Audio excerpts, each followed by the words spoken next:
Welcome, everyone, to this episode of Shirley Talk. We haven't done one of these in a while. I'm Mike Mulroney. I'm Kelly Duckworth. And Kelly, we've taken a little break here. We set up our own little studio, and so we're able to do these a little more regularly. So we just need to find some guests, and we got some great guests today. We're going to talk to them in a few minutes. But Kelly, what do we got going on this weekend? We have a very special event. It's going to be our last one of 2022, I guess. Yeah. So this Sunday, October 23rd, from 3 to 8, we're going to have our last concert. So Sound Machine is going to open up from 3 to 4:30, 5-ish. Yep. And then Radiotronic's going to finish out from 5 to 8. So it's going to be a good time. Yeah, if you haven't seen these bands, they're amazing. It's $10 to get through. We'll open the gates around 2 o'clock. We're going to have pull tabs. We'll have beer for sale. I think beers are $2. We're keeping things as cheap as we can.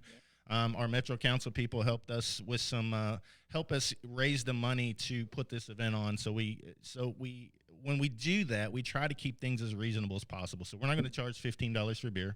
Nope. So it's going to be $1 for sodas and water, $2 for beer, and $3 for seltzers. Yep. So you'll go get dollar tickets. We have to do it that way for the point of sale system.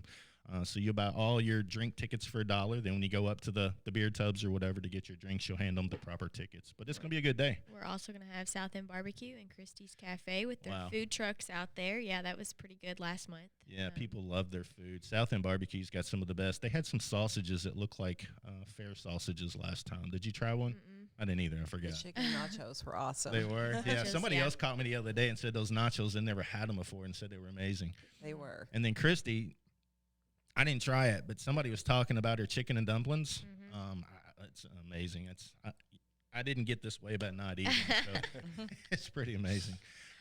So yeah, October 23rd, this Sunday, it's going to be amazing. Get out there early, 2 o'clock.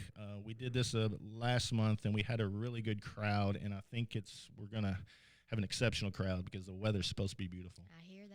Yeah, it's going to be at 10798, I think is the address, but out here in Valley Station, if you're familiar with the Arby's in Valley Station, it's right behind it. It's a grass field. We got the stage set up. It's going to be amazing. Yep. So today we're going to talk about the Coda Kids. So a couple years ago, David, you and your daughter started with Chase, Gavin, something to collect coats for kids. How did that start? Well, Chase had worked in my office Okay. years back, but at the Coda Kid, it's been going on, I guess, the first official year was 2017. Before that, a little bit of the story. Yeah. Through school, and Ava had helped collect them and some of the friends, and it kind of multiplied. And It's amazing how kids can do some really cool stuff. and they really do. They have a simple truth about them to let you know what the right thing is, and sometimes just trying to live to be the parent that you're supposed to be in their eyes will make you go above and beyond. So Yeah. that's very true. So we had started that. It was working, but we knew that there was such a bigger need, mostly because when we would go pick out a couple coats, I remember one time she looked up at me and said, "Is this enough? Are we going to have?" And the truth is, it's not. It's not. Never enough. But what we found is there's a lot of people out there who want to help. There's a lot of people that if you give them the opportunity to help, they step it up, and they've done Coda Kid year after year. Chase was a big part of that when he worked in my office. He loved to help people, whether it was Coda Kid or the Back to School Backpack Bash, or really just helping constituents. So after his passing, talking to his family, we thought that maybe do something in his honor, and we would name it the Chase Gavin Coda Kid. And I think that it's really, it's something that to hope to honor him, but it's a good thing that can go on year after year. Yeah. And I think that the amount of people who love Chase have stepped up to give additional donations. And so I'm here with my colleague and friend, Councilwoman Holton Stewart, and since I left the Metro Council, she's really stepped up as kind of the grassroots of it, and hopefully in whatever position I'm in, I'll continue to try to do that as well. We'll still drag you in no matter what. I'm not going anywhere. That's a good-looking sport coat, by the That's way. why- speaking of chicken dumpling, it's a little big. Yeah. But I saw that on the rack over there, and I put it on, and again, we talk about the little things. I remember when me and you first talked about Shirley's Way at church before you ever got started. You said, "I got to do something. I want to do something." Look at it now. Yeah.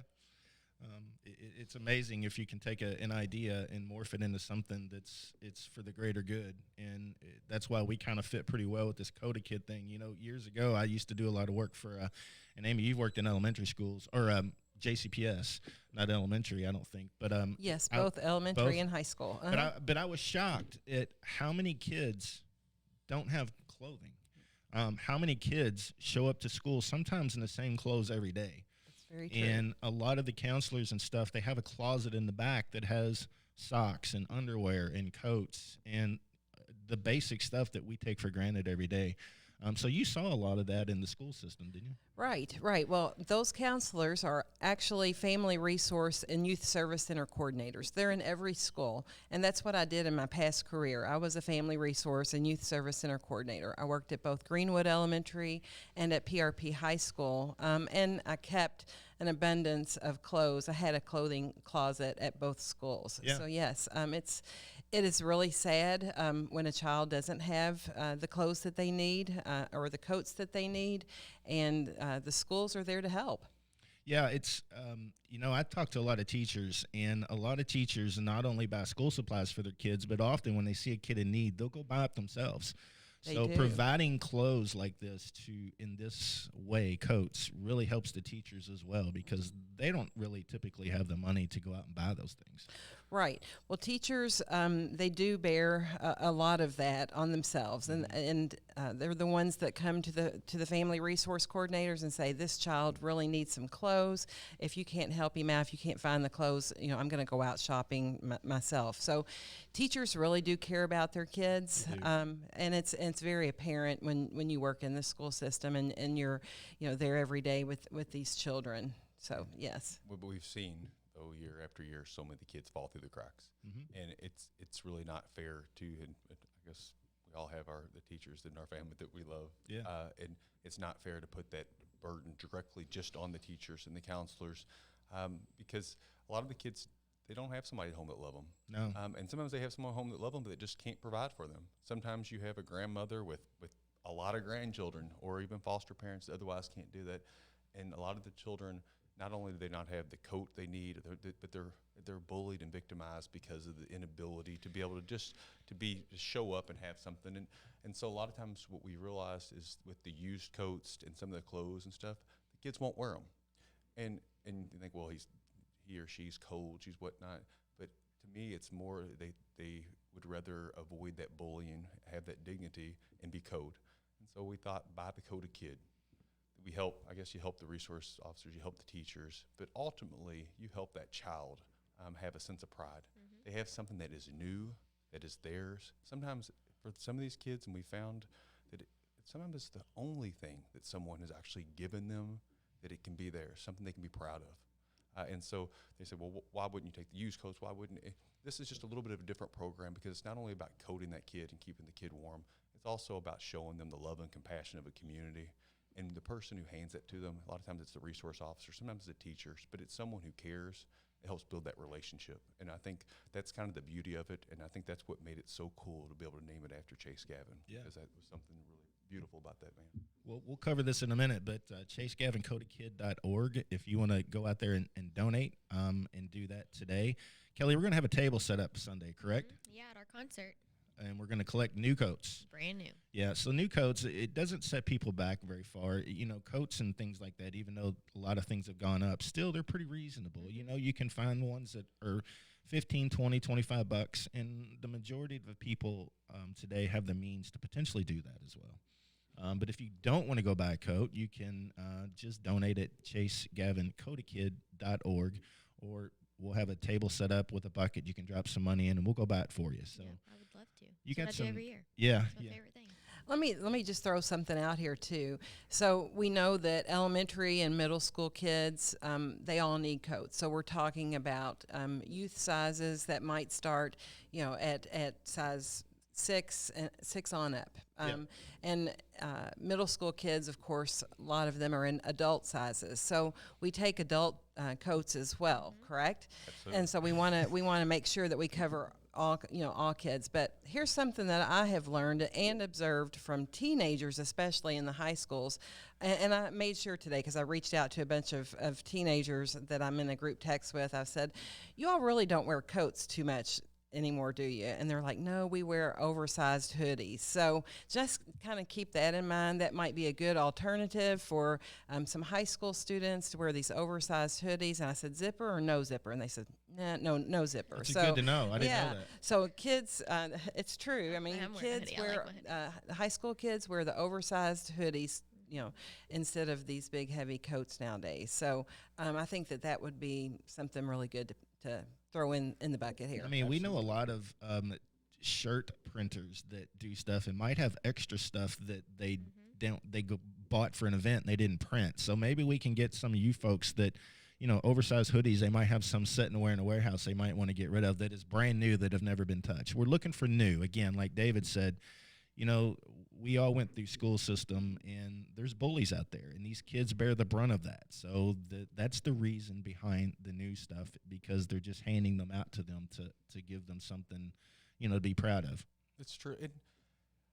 I don't know all the psychology behind it, but talking to some of the recipients of the Coded Kid from the first years who've actually sometimes, they've already come back and given back to future kids. And they do. A lot of them do. Absolutely. And we've already seen that happen. But a lot of these students, young people, they've never had anything new of their own. It's all been passed me down. It's all been handed down. And it's all charity. And for some reason, sometimes the cycle of a child, this psyche will almost make them feel like lesser than. I don't know what it is, but there's something about receiving something that's new, that is theirs, and that's nice. That's a sense of pride.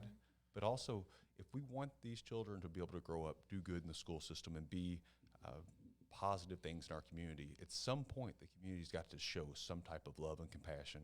And I think they look anywhere to get that. And this program is just one of many in which this community, our local community, has stepped up to help some kids who otherwise don't have it. And so that's why we push with the new.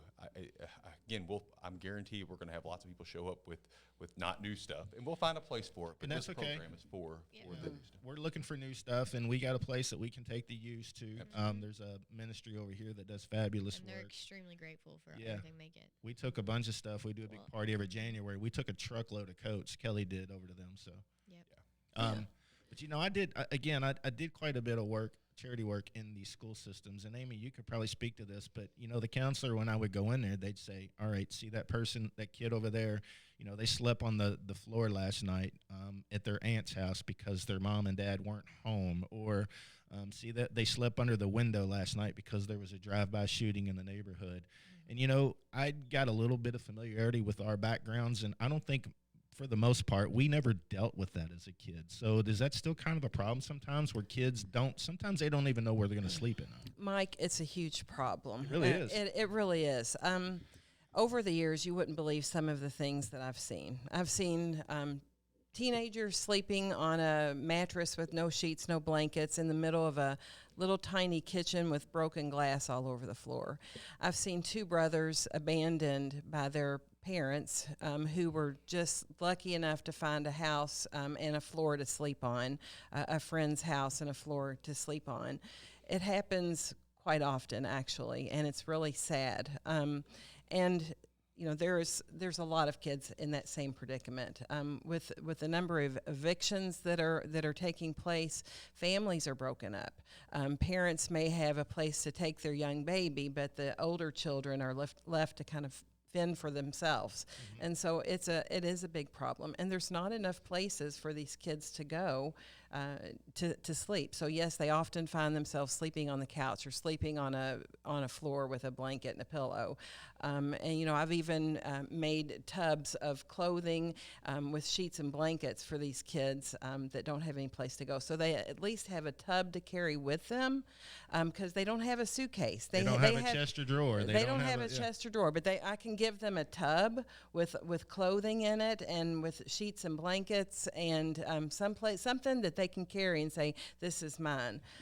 So that story is not unique. That happens quite often, actually. Oh yeah, like I said, when I was doing some stuff, we need to get Annie in here. We were going to have her in here and talk about some of this stuff. But, she'd point out different kids that had accidents, and they were embarrassed, and kids were making fun of them because they didn't have any clean underwear, and they smelled. And it's just heart-wrenching to hear that kids actually go through that stuff. But to David's point, if you can hand somebody a brand new coat, they've never had anybody treat them that way before. They've never had anybody hand them something new. I would say a lot of cases it's probably families with a couple brothers and sisters, and everything they got is probably hand-me-down. Exactly. And that's all they know. So they've never had anybody take the time to give them something new. Or shoes with holes in them. Yeah. I mean, it's unbelievable. Or no winter shoes, so they wear socks with sandals. It's amazing what we all take for granted. Yeah. That there are the less fortunate in our area here that don't have anything. Yeah. Sometimes you don't know. Yeah. There's easy ways to describe it and disguise it. But even those that have something, we're trying to build that relationship between the school system and the child. A child who's worried about eating at home or domestic violence or whatever that is, sometimes they just need a mentor. They just need a role model. And by this positive relationship, we do some of that with the police officers where we try to do the shop with the heroes and things like that. But we've learned by making sure that that's delivered through the school, that sometimes it's a welcoming place, because that may be the child's only safe place they have. And so, again, the program, it started off small because of a need, and we have seen that it's more than just keeping a child warm. It's showing a little bit of that love and compassion, and this isn't one where other people see it. This is a very easy, where it's handed to them. It's not out in the open. You do it discreetly. It's very discreet. Yeah, you discreetly hand it to the child. That way, they don't feel, again, like it's a charity case. Mm-hmm. It is a way of just showing love and compassion. We're doing it in December around Christmas time. It's a win-win, and this is an opportunity for people to give back. And also, the businesses, we've had, look, there's a business calling in right now trying to do a donation. Phones are hot, the I don't know how hotline's that running. That's right. came But through. what I've learned is a lot of times I'll say, hey, if you have a company and you want to do, we'll name the company. If you want to do a $500 donation, we'll go out and we'll get 6 coats or 7 coats. We'll come up and say, thank you to this company. And that's worked really well because they show up, it's something pride. But people, even in the small businesses, the people there, they'll raise 20 coats themselves. They'll write a check into it. And it's just something that allows the community to participate in something that's really positive. Yeah. Well, I know you said that you're going to be handing them out around Christmas time. So, like you said, there's a deadline on this because we want to get the coats out to the kids before they go on Christmas break. Right. So the last day of school for JCPS is December the 16th. It's a Friday. And usually that last week of school, the Family Resource Center coordinators and the teachers and the counselors, everyone is busy making sure that the kids in need have their packages ready, have their gifts, have their everything that they need for Christmas. Mm-hmm. So to make this successful, we'd like to have a deadline to have all the coats in by the 12th of December, and that way we can disperse these items to all the different the local schools here. That gives you enough time to get them out there? That does. That gives us enough time. We can get those to the schools, and then they can get those to the kids by the end of the week. So you can drop coats off anytime up here at Shirley's Way. We're in Valley Station, right next to Khalil's. You can drop them up here anytime between now and the 12th. We're going to collect them this Sunday, October 23rd, at Rock Out Cancer. Again, new coats or new hoodies would be fabulous. And we might come up with a few other locations. Last year we had a couple car lots and stuff that were willing to let us do that. So, But if you also can't drop off a new coat, if you don't have time or whatever it is, you can still go to chasegavincoatakid.org and make a donation. Absolutely. I will go buy the coats. we try to make it easy. Yep. We collected right at the beginning of the year about $3,100, and we went out and hit all the clearance racks. Got beautiful brand new coats at half off. Yep. So we got a bunch of coats right now, but we would really like to get another couple hundred coats. Would be amazing. Oh, yeah. That would be amazing. We're here to talk about coats, but briefly, one of you all mentioned food. A friend of mine's a teacher, and she said one year this one kid was a fabulous kid, never got in trouble. On the last day of school, he started throwing a fit, crying, wouldn't get up, wouldn't get on the bus, and they couldn't figure out what was wrong with this kid. He's never got in trouble all year. And he finally told one of the teachers that if he goes home, there's no food. Mm-hmm. You know, the biggest, craziest argument to me is when people complain about JCPS feeding all kids. Argue that with me. I'd love to have that conversation, because what you don't understand is a lot of times the only food that these kids will get is when they're at school. That's true. Heart-wrenching. Yes, it's heart-wrenching. JCPS Nutrition Services does a great job of feeding breakfast and lunch. Yep.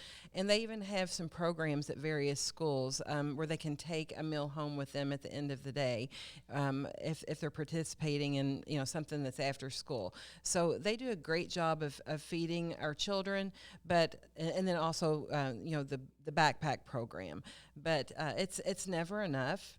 And so if there's extra food, and these are non-perishable items, canned goods, macaroni, these things that can be kept that don't spoil, then, we can certainly make sure that those schools get those items to the kids as well. But those things the kids can fix themselves if they're at home and they don't have someone at home. So that's right. one of the reasons why you collect those. Right. One of the questions I get a lot, say in Louisville, in a lot of our bigger cities, we have a crime problem. Mm-hmm. Just over and over, we have a problem with crime, but also sometimes with just respect, honor, all those things that kind of go hand in hand. So how do we address that? One of the over and over again, the way that we know that we do that, we address early trauma for young people. You do it early. So I've been a youth mentor. We've gone through it, and we say that we know that if we don't address it at early stages, the chances of later incarceration are multiplied. This is just one of the ways that we can make for a brighter future for not only the individual, but also for our city. You make sure you go and you address these levels of trauma through compassion, through just really basic humanity, and we lowers those chances of the later trauma and illness that child, later adult will have, and we otherwise protect and better our community. So it really makes sense. You see where the hurt is, you see where the problem is, you address it early on, and you help to really build this community, to build better adults, which makes for a better community. This is your chance to help back. There was a show years ago, and Kelly has no idea what I'm talking about, but Good Times. You don't know that. Do y'all remember Good Times? You might not even remember Good Times. Of course I do. I'm older than you. My point is, it's a family in Chicago, and there was Big Sweet Daddy. Well, Sweet Daddy he was a funny character, but basically Sweet Daddy could have directed those kids to go down the wrong path if they weren't given something positive to look forward to. You know what I mean? So my point is, if we don't get kids and make sure they're fed, make sure they're warm, the outside influences are going to get to them a little bit faster, and they're going to start causing problems, which causes incarceration problems. So if we don't prove love to these kids at an early age, they're going to end up down the wrong path because somebody else is going to get a hold of them and flash money in front of them, and they're going to think, oh, that's easy money. I would rather go this path instead of something positive. So that's called removing barriers. Is that what it is? Yes, and we are removing barriers to a child's life, to a successful life. And if you don't show someone compassion and respect at some point, you cannot expect them to understand and put that later on. You're right. It's hard. Taught behavior. It's hard for most people to understand that concept because they've never been in the situations of these kids. But if they've never seen it, they don't know how to give it back out. That's right. So, well, thanks for coming in today. It's pretty amazing. Amy, you want to cover your dates again one more time? I sure do. So, again, the deadline to drop off a new coat or to donate, of course, you all will take donations year-round. Yep. But if you want to make sure that you're donating to this year's cause, the deadline is December the 12th. Again, December the 12th is really the deadline because JCPS, their last school day is the 16th of December, and we want to make sure that we have plenty of time to get these items distributed to these kids. Easy to remember, 12-12. 12-12, that's easy. Good. I don't remember how many coats we did last year. It was when we went to the chamber that day, there was coats everywhere. Oh, yeah. Did you count them? I thought we had talked about doing that. We lost count when they brought the last 100 Yeah. and they came with the garbage bag. Yeah, It's pretty cool to watch. So we're going to have that same press conference on the 13th of December, and that's when we'll have some Family Resource Center coordinators come to pick those coats up, and whatever we have left, we'll make sure it gets to some other schools. So it's just incredible. We'll have to count them this year because I'm just kind of curious where we're at. So, all right. What's the website, Kelly? I was going to ask you that. ChaseGavinCodeAKid.org. And they can bring them this weekend, Sunday. Yep. Gates open at 2, first band at 3, so we'll have a table set up right at the entrance that you can drop your coat off, or if you want to drop a few bucks in, or again, go to the website, chasegavincodakid.org. Thanks so much. Talk to you soon.